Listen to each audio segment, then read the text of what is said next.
Dewi Persik itu waktu itu saya diundang ke rumahnya Dewi Persik, dan di rumahnya saya diminta untuk membacakan kartu awalnya menggunakan lukisan pasir. Saya lakukan itu, ternyata ada cekcok sedikit. Terus kemudian sudah selesai, saya diminta untuk, Mas kalau Lebi apa nih yang beda, gimana kalau dihipnotis aja, yuk kita coba. Itu out of the blue, di luar rencana Lebi dihipnotis, dan ternyata di situ dia nangis dan curhat tentang kehidupannya dia, bagaimana Dewi Persik ini keras terhadap dia, bagaimana dia dituntut untuk menjadi apapun yang ya, dia harus menjadi lebih baik, sampai cerita tentang hal-hal yang bersifat pribadi. Melihat itu Dewi Persik ikut nangis juga, dan dia penasaran, Mas kok lihat Lebi ini rasanya plok, 1-2 hari lagi sampean bisa nggak datang ke sini? Oke, saya coba datang. Dan waktu datang saya coba untuk hipnotis, di luar dugaan, dan di luar dugaan dalam artian saya benar-benar yang mengetahui, nggak direncanakan dia ngomong seperti ini. Berarti dia ada keinginan bercerai untuk Angga, bercerai dengan Angga gitu. Jelas, ada keinginan. Seperti apa sih Mas waktu itu Mas keinginan?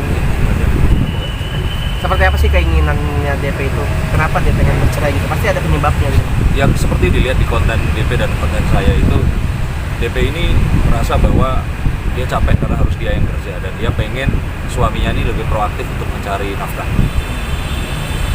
Jadi itu tekanan DP sebagai seorang istri, Mas. Betul. Dia merasa tidak nyaman dengan kondisi sekarang. Saya pikir ya nggak nyaman, makanya dia keluar satu permintaan seperti itu. Yang Mas lihat sendiri udah terpendam lama apa seperti apa? Pernikahannya udah 4 tahun ya. Ya saya pikir sudah selama itu juga sih.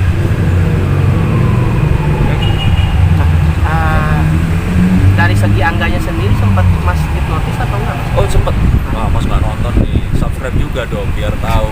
Jadi setelah DP ini dihipnotis, Angga terus kemudian masuk. Begitu tahu ternyata Angga ada di situ, DP nggak terima, minta Angga dihipnotis. Dan Angga juga mengeluh kesahkan tentang hidupnya selama ini mendampingi DP. Berarti bisa dibilang ada sedikit goncangan dalam rumah tangga DP. Nggak sedikit lagi sih, itu guncangan besar kalau saya bilang. Guncangan besar Mas. Iya. Tapi ketika dua-duanya merasakan ketidaknyamanan, merasa ada masing-masing rasa, itu mereka berdua akhirnya ada semacam perbincangan kelanjutan seperti apa harus diakhiri rumah tangganya atau... Setelah video itu, setelah kami membuat video, saya nggak pernah ketemu lagi, bahkan nggak pernah kontak-kontakan. Saya pun penasaran DP ini masih mau menerima saya atau enggak, karena sekali lagi saya ini yang membuat mereka berdua ini akhirnya saling melepaskan semuanya itu tadi. Sisi positifnya nggak ada yang akhirnya ditutupi, ya sisi berbahayanya adalah saya sebagai pemicunya, whistleblower ini. Tapi tidak ada maksudnya mereka komplain ke Mas itu gimana sih aku blow up. Seharusnya saya yang komplain ke DP karena nggak dibayar saat melakukan itu. Berarti nggak ada sejauh ini, nggak ada kekecewaan dari pihak mereka? Nggak ada. Karena ya sebenarnya saya ini, sebenarnya saya sempat kena tegur juga oleh teman-teman yang berprofesi sebagai seorang hipnoterapis. Nah, apa yang saya lakukan itu seharusnya ada di dalam satu close room dan nggak boleh diungkap. Tapi karena DP yang merilis video itu dan kemudian saya ikut merilis juga, ya itu termasuk satu resiko DP untuk jadi seorang public figure. Tapi ada wacana tipis atau sengaja sebagai program beliau? Oh betul, bahkan ada yang bilang kalau hipnotis saya settingan dan sebagainya. Kalaupun saya berpikir begini, saat saya datang dan kemudian melakukan itu, orang-orang di situ itu melihat sebagai saksinya juga kalau apa yang saya lakukan itu benar-benar gak direncanakan. Dan ya waktu DP ngomong begitu aja, saya demi Allah gak kepikiran sama sekali kok akhirnya ngomong seperti itu. Saya berpikir yang akan dibicarakan dan bagus untuk konten YouTube, misalkan satu konten yang ya lihat DP dan keseksiannya kan konten-konten yang agak nakal, cerita tentang, kalau dilihat dari konten-konten DP sebelumnya kan bagaimana, apakah DP puas dengan bersuamikan Angga dan sebagainya, tapi ternyata arahnya mengarah ke situ dan sangat serius. Jadi kalau saya boleh bilang di sini, memang saya nggak bisa membuktikan keasliannya, tapi ini kan terbukti sampai sekarang pun mereka ini agak merenggang gitu. Dan ya kalau ini sampai disebut setup atau settingan, saya pikir untuk apa juga, masih ada hal yang lebih positif lagi. Ada rasa menyesal nggak sih, Mas? Ada menyesalnya? Ada rasa menyesal nggak DP membuka? Iya Mas, saya tahu nggak, saya ini mikirin ngomongnya gimana. Iya saya menyesal gitu, tapi mau bagaimana lagi, kejadiannya seperti itu. Nah dari DP sendiri ada penyesalan nggak akhirnya terungkap hal itu? Saya Berbicara ke saya belum ngobrol. Jadi ya saya pastinya nggak kan sesudah hipnoterapi itu pasti akan ada obrolan apa gitu kan. saya mencoba untuk reach ke dia belum mau bicara sama saya. Udah, sama-sama. Saya banyak sekali di YouTube, saya punya 3 channel Denny Darko sendiri sudah 1,2 juta, channel horor Pak Kasat Mata, dan ada channel entertainment Forensic File. Ini selama pandemi sibuk isi konten gitu Mas? Saya pikir ini malah satu hal yang dulu pengen saya lakukan lebih sering, tapi karena pandemi membuat ini semua maju jadi lebih awal. Itu idenya dari mana Mas? Mungkin akhirnya bisa punya 3 channel seperti itu Mas? Ide dari saya pikir ya, kita punya satu platform untuk berkarya, ya saya bisa melakukan apa, berkarya sebanyak-banyaknya dan menyediakan satu informasi atau hiburan yang bisa ditonton oleh orang-orang. Karena selain televisi, masa pandemik ini membuat orang-orang ini beralih juga ke platform penyedia layanan video lainnya. Bedanya apa sih? Bedanya YouTube. Enggak, tiga YouTube. Oh, 3 itu. Kalau yang pertama Denny Darko ini lebih ke verity, jadi kalau mau lihat ramalan saya, prediksi itu ada di situ. Dan saya ngobrol atau buka kartu bersama artis-artis. Kalau yang Tak Kasat Mata itu misteri, tapi ada humornya. Nah kalau Forensic File, saya ngobrol dengan seorang komisaris besar polisi yang dia ini seorang ahli forensik pertama wanita, polwan wanita di Asia.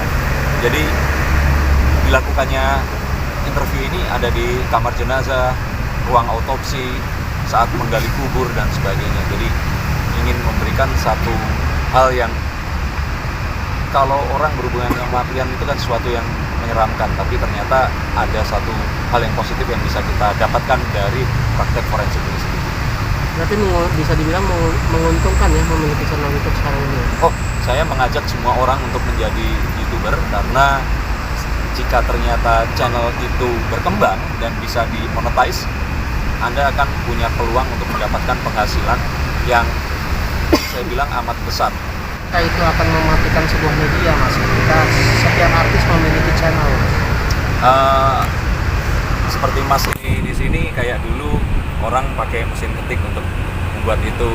Wartawan saya dulu kenal itu diwajibkan untuk bisa steno. Sekarang segampang ini untuk menjadi seorang reporter atau wartawan, tinggal diangkat seperti itu dan kemudian gambar masuk. Tapi itu yang dipikirkan oleh orang awam. Dunia berkembang dan saya pikir dunia reportase pun juga mengalami peningkatannya, di mana saat ini media itu sendiri ya hampir tidak ada, yang ada adalah orang-orang atau netizen ini sebagai penyebar media itu tadi. Jadi bagaimana membuat judul yang juga tetap bagus dan memancing, konten yang walaupun mungkin ada kontroversi tapi tetap mendidik, dan bagaimana kita memberikan satu nilai untuk membuat pemirsa kita berubah menjadi lebih baik daripada sebelumnya. Oke, tapi kan ketika kita mencoba untuk mengklarifikasi salah seorang artis, atau contoh lah mau coba klarifikasi mengenai Dewi Persik kemarin gitu kan, tapi kan tiba-tiba pasti akan bilang lihat aja channel gua, itu kan berarti memundurkan sebuah media gitu loh. Maksudnya media tidak bisa mengklarifikasi langsung, tapi melihat ke channelnya itu.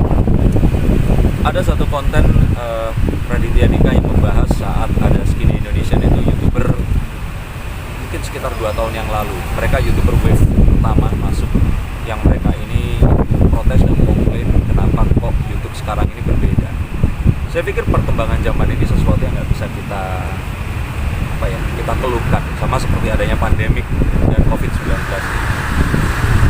Kalau kita fokus kepada sesuatu yang nggak bisa kita rubah, kita akan jadi seorang pemarah yang terus kemudian kita nggak bisa berkembang. berkembang untuk berubah menjadi lebih baik lagi. Nah, di situ Raditya Dika memberikan suatu pesan yang positif untuk yuk gimana kalau kita merubah sesuatu yang memang bisa kita rubah. Pertama yang diri kita sendiri, apapun yang tadi bisa dirubah.